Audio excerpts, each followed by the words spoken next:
जेवताना पाणी पिऊ नये, त्याने पचनक्रियेवर परिणाम होतो असं मी अनेकदा ऐकलंय. असा अनेक जण सल्लाही देतात, पण खरंच असं होतं? सायन्स काय सांगतं? चला पाहूया. अमेरिकेतील मेयो क्लिनिकच्या माहितीनुसार पाण्यामुळे पचनक्रियेमध्ये किंवा पचनक्रियेसाठी वापरण्यात येणाऱ्या बॉडी फ्लुइड्समध्ये काहीही अडचण येत नाही. पाणी डायजेशनसाठी चांगलं आहे. पाणी अन्नाला ब्रेकडाऊन करतं, जेणेकरून शरीर अन्नातील न्यूट्रिएंट्स वापरू शकेल. या आर्टिकलमध्ये पुढे सांगण्यात आलंय, जेवताना 1 ग्लास पाणी शरीराची दिवसभराची पाण्याची गरज भागवण्यास मदत करेल.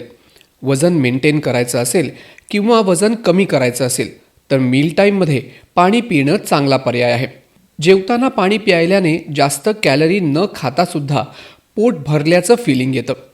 तर पबमेडमध्ये छापण्यात आलेल्या एका संशोधनात आढळून आलंय की सॉलिड अन्नासोबतच लिक्विड पोटात गेल्याने सॉलिड अन्न पोटातून क्लिअर होण्यावर काहीही परिणाम झाला नाही.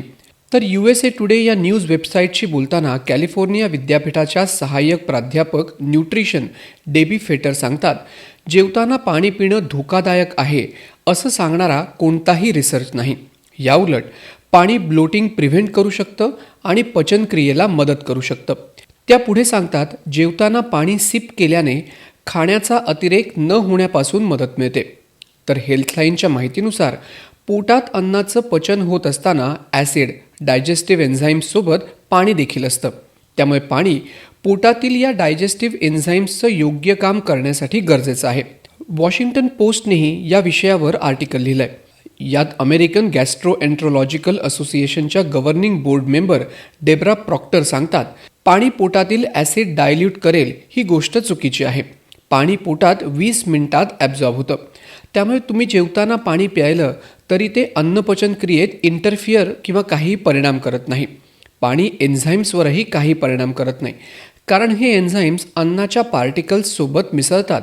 पाणी असण्याचा यांच्याशी काहीही संबंध नाही. जेवताना पाणी का पिऊ नये असं सांगणारा कोणताही ठोस रिसर्च मला अजिबात आढळून आला नाही. मी अनेक आर्टिकल वाचले.